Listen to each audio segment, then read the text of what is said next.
Hi everybody.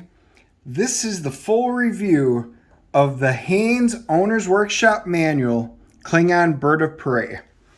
It is the Brielle class from Star Trek by Rick Sternbach and Ben Robinson.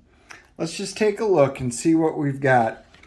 I had done one previously on the U.S.S. Enterprise, and this is done much in the same vein.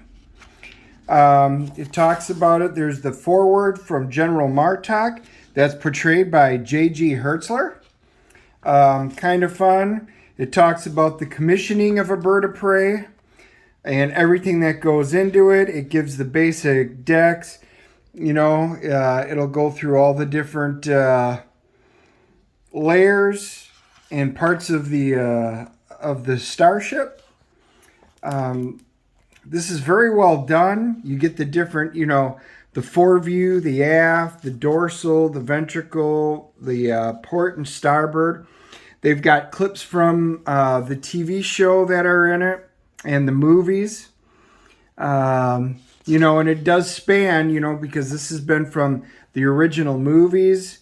They were in the Star Trek The Next Generation. There's Claw, there's from Star Trek 6. They go through the cloaking device history, which is actually very interesting. They talk about the wing positions, the landing positions. They were up like in Star Trek 4 when you saw it. Flight position, where they're straight across, and then when they're in their lowered, they're in their attack position. Kind of like an X-Wing, kind of like maybe the F-111 fighters, that we have today. And this goes a cutaway of the starship. It gives the length, the beam, the height, the crew. It's only a 36. It's a smaller starship, although it could do warp 9.6. Goes through the operational history of it, which is really interesting. Kind of gives you the key to the different hardware and where everything is on their deck plans. This is just laid out really well. It gives you the scale down below. This is actually very useful if any of you do any of the Star Trek role-playing and stuff like that. This is very, very useful. This would be fun, especially if you're doing a Klingon campaign. This is very detailed. This talks about the disruptor cannon, so we're starting to get into the weapons.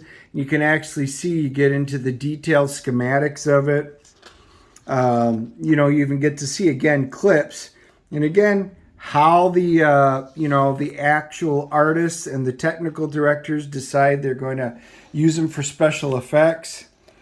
The torpedo launcher, their torpedoes are very similar to that of the Federation. And it actually goes through the different types. So here's the Talon Strike torpedo, Morath's Fist, versus like in the Federation where you've got your, type 9, 10, 11, just like in your phasers. There's your anti-gravity or your antimatter mines. Again, it goes into the detail of the cloaking device with all the different segments that are into it, and it goes through an explanation.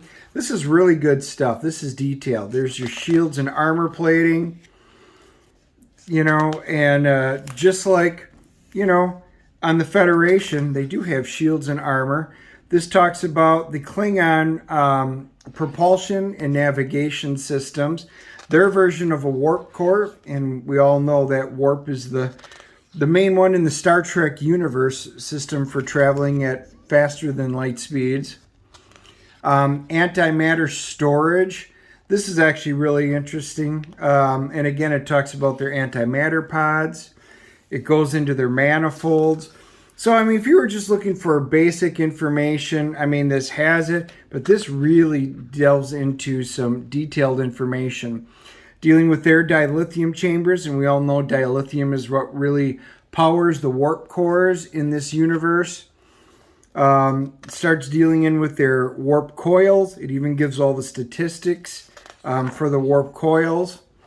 Their impulse engines. Again, it runs similar to that of the Federation, the Cardassians, the Romulans, but all their technology is a little bit different.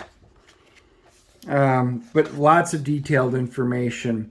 This goes into their thrusters, for maneuvering, navigational deflectors. We all know in Starfleet how they have the big deflector dishes. Well, this kind of digs into a lot more information on the navigational deflectors and how the Klingons technology works. Now we start digging into the ship systems, because this is a vessel that lands. They do have transporters, but it does land, and it actually goes through their landing, their docking, communications, how their life support goes, how they generate their artificial gravity.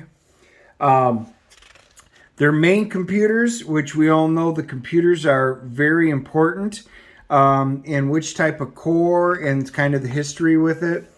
Their transporter systems, again, a lot of them work very similar in Star Trek, so they have shared technology, but it's really interesting how each one's a little bit different. Sensors, and this even goes into, look at this, a maintenance schedule. How often, for example, disruptor cannons need to be replaced every 18,000 shots. I mean, that's a lot of combat. But it goes through each of them, how long before you have to maintain or replace the parts. What a neat thing to have. Escape pods. Again, Klingons aren't so much for escape pods. This will talk about life on boards. It's not like the Federation where they're very, very cushy. This is the bridge. You can see it gives the captain's chair, the science stations, where the co-pilots are, the gunners, the tactical systems. And now it'll actually break them down and actually get to see pictures of them. This is really kind of cool. Again, for those of us that are fans, we've seen them in the TV shows and the movies. And this is just a great way to do it. Talks about, and it lists it in Klingon, the captain or the hood. First officer, second officer, third officer, helmsman, the weapons officer, and it gives it in Klingon. The crew, my Klingon's a little rusty, so I'm not even going to attempt some of these. The engineers, the cook, remember there's only 36 people on board. This one even gives you the crew shift system. So, like I said, super incredibly detailed. And then this kind of goes through some of the fleet comparisons. The older Raptor classes, and then the 22nd century birds of prey. Then you've got the D5s, and then the Burrell, which is the one that we're most familiar with. The Katinga, which is the advanced D7 class. The Vorcha, which we all remember from, the Next Generation, Deep Space Nine. Same thing with the Negvar, which replaced the Katinga as really the command vessels and fleets. That is their big one. And then it kind of goes through. There's the Raptor classes, gives you the brief history on it. And then the ones that were on there. But yeah, this is a very well done book. It even talks about the Katinga. It really is the back of the Klingon fleet for decades. If not, they actually went through centuries because they're really revamped D7s. And then at the back, there's just some words. In English, there's the Klingon, how you would pronounce it, as well as how it would be written in Klingon. So again, if you're going to do role playing or you just have a real interest in it, this is really neat stuff. So this is a great book. If you are a fan of Star Trek and you like the Klingon vessels, this run was $28, for the hardcover, so the same price. Great book for the price. I'm going to give it a CGC rating of an 8.5. There's a lot of great information on there. It's well constructed. I would have actually liked to have seen. What I'd really like to see is more of the other ships. So I would really hope they do more of the manuals. But since this is one of the mainstays, I'm giving it an 8.5. I think this is a great, for $28, you got a lot of information in here. So I hope you all enjoyed the review and, pick up your copy. We'll be doing one of the Millennium Falcon soon. Thanks.